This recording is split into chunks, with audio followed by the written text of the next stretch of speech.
বন্ধুরা শীতকালে বা সারা বছরই আপনার পাও কি এইভাবে ফেটে যায়?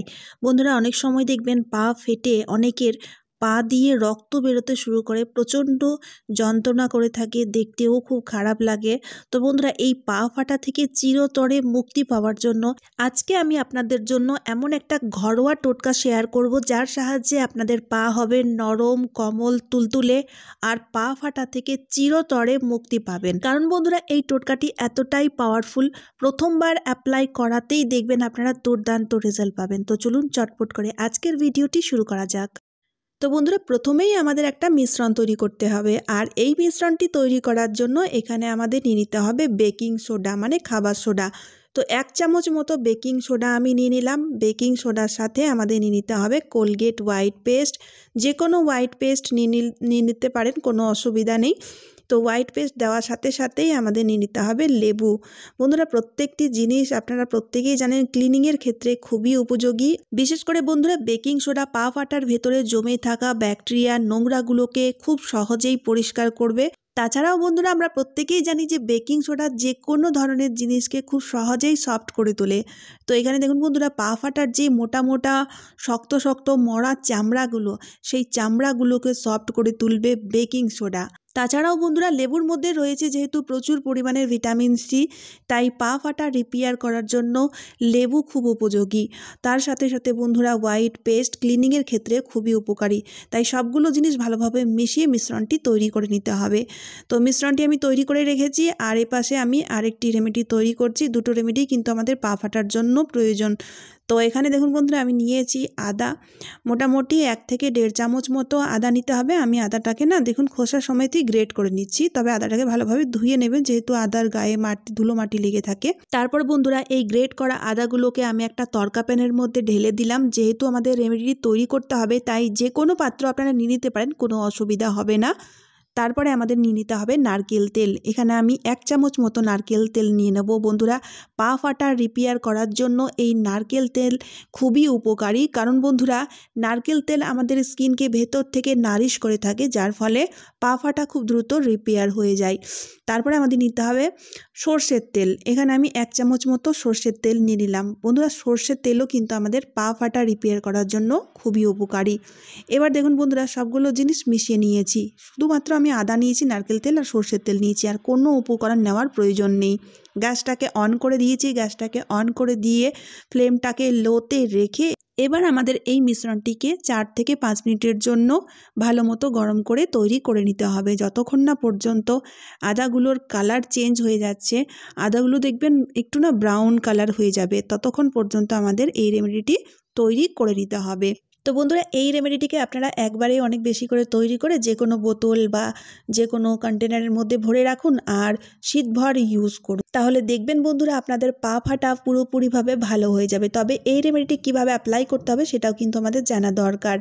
সবসময় বন্ধুরা আপনারা মনে রাখবেন, আপনারা পা ফাটা রিপেয়ারের জন্য যা কিছুই অ্যাপ্লাই করুন না কেন, প্রথমে কিন্তু পা সবসময় ভালোভাবে ধুয়ে পরিষ্কার করে নিতে হবে।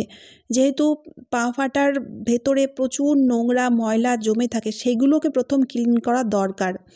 তো এখানে বন্ধুরা যেই মিশ্রণটি আমি তৈরি করেছিলাম লেবু, কোলগেট আর বেকিং সোডা দিয়ে, সেই মিশ্রণটি আমি লাগিয়ে নিচ্ছি। আমি ব্রাশের সাহায্যে লাগাচ্ছি, আপনারা চাইলে হাত দিয়েও লাগাতে পারেন।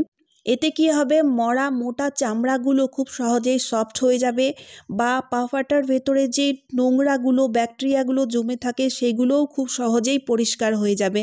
বন্ধুরা দেখবেন পা ফাটার মরা মোটা চামড়াগুলো খুব শক্ত ধরনের হয়ে থাকে, যার ফলে আমরা সহজে সেই চামড়াগুলোকে পরিষ্কার করতে পারি না, যার কারণে বন্ধুরা আমাদের পা ফাটাগুলো রিপেয়ার হয় না। অনেকেই স্নান করার সময় সাবান দিয়ে স্ক্রাবার দিয়ে ভালোভাবে ঘষে, সেক্ষেত্রে বন্ধুরা চামড়াগুলো কিছুটা হলে পরিষ্কার হলেও পা ফাটা কিন্তু আরও বেশি বেড়ে যায়, যেহেতু সাবানের মধ্যে রয়েছে প্রচুর পরিমাণের ক্ষার। তাই বন্ধুরা পা ফাটলে আপনারা কখনোই সাবান দিয়ে পা ফাটা পরিষ্কার করতে যাবেন না, এতে কিন্তু আপনাদের পা আরও বেশি ফেটে যাবে। তাই এই রেমেডিটি চটপট তৈরি করে পায়ের মধ্যে ভালোভাবে দেখুন এইভাবে অ্যাপ্লাই করে নেবেন। অ্যাপ্লাই করে নেওয়ার পরে মোটামুটি 4 থেকে 5 মিনিটের জন্য রেখে দেবেন, যাতে বন্ধুরা গোড়ালি ফাটার মরা শক্ত চামড়াগুলো সফট হয়ে যায়, বা গোড়ালির মধ্যে পায়ের মধ্যে জমে থাকা নোংরাগুলোও সফট হয়ে যায়। ঠিক আছে, তারপরে এখানে আমাদের উষ্ণ গরম জলের ইউজ করতে হবে। আমি উষ্ণ গরম জল অল্প একটু পায়ের মধ্যে ঢেলে দিয়েছি। পাটা না একটু শুকিয়ে গেছিলো, মিশ্রণটি লাগানোর পরে কিছুক্ষণ রেখেছিলাম না, যার ফলে শুকিয়ে গেছিলো। তার জন্য আমি পায়ের মধ্যে উষ্ণ গরম জল অল্প একটু ঢেলে দিয়েছিলাম আর টুথব্রাশের সাহায্যে আমি পাটাকে ঘষে নিচ্ছিলাম। কারণ বন্ধুরা আমার কিন্তু পা ফাটা নেই, তাই আমি টুথব্রাশ দিয়ে ঘষছিলাম। যদি আপনাদের পা ফাটা থাকে তাহলে এরকম স্ক্রাবারগুলো নিয়ে নেবেন, বা স্টোনগুলো পাওয়া যায় দেখবেন বাজারে পা ফাটা পরিষ্কার করার জন্য, সেগুলোও ইউজ করতে পারেন। তার সাহায্যে এবার শুধুমাত্র আপনাদের গোড়ালি পুরো পা ভালোভাবে ঘষে নিতে হবে। তো এইভাবে হালকা একটু ঘষাতেই খুব অল্প সময়ের মধ্যে আপনারা দেখবেন পা ফাটার শক্ত মোটা মোটা চামড়াগুলো খুব সহজেই পরিষ্কার হয়ে যাচ্ছে, বা পায়ের মধ্যে জমে থাকা নোংরাগুলোও খুব সহজেই পরিষ্কার হয়ে যাচ্ছে।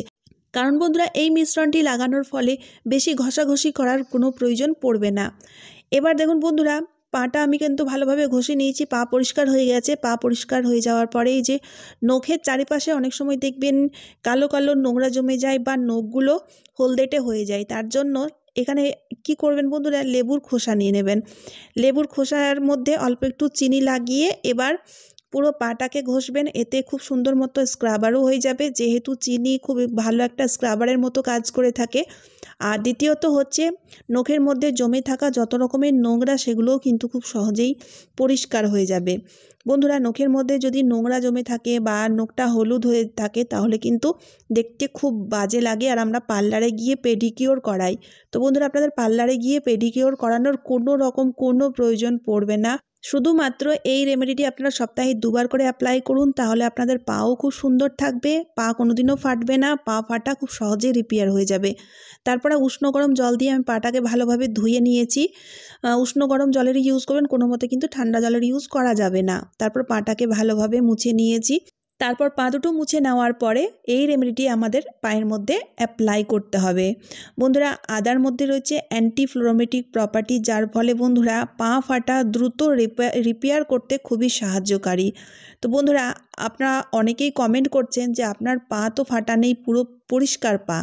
তো বন্ধুরা আমার পা পরিষ্কার এই কারণে, কারণ আমি মেনটেন করি, এই রেমেডি অ্যাপ্লাই করি টাইম টু টাইম। সপ্তাহে 2 দিন আমি অ্যাপ্লাই করি, আমার পা ফাটা নেই তবুও।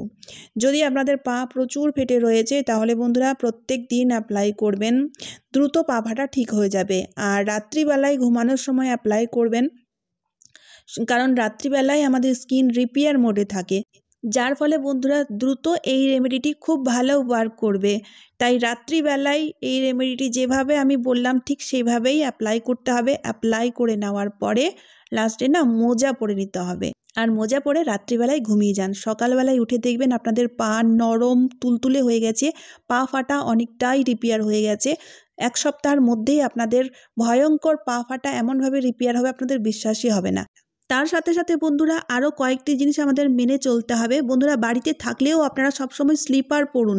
স্লিপার পরলে পায়ের মধ্যে কোনো রকম কোনো ধুলো মাটি নোংরা জমতে পারবে না, যার ফলে আপনাদের কোনো দিনও কিন্তু পা ফাটবে না। তো চলুন বন্ধুরা আজকের মতো এই পর্যন্ত। বন্ধুরা অবশ্যই ট্রাই করে দেখবেন, আপনারা 100% রেজাল্ট পাবেন।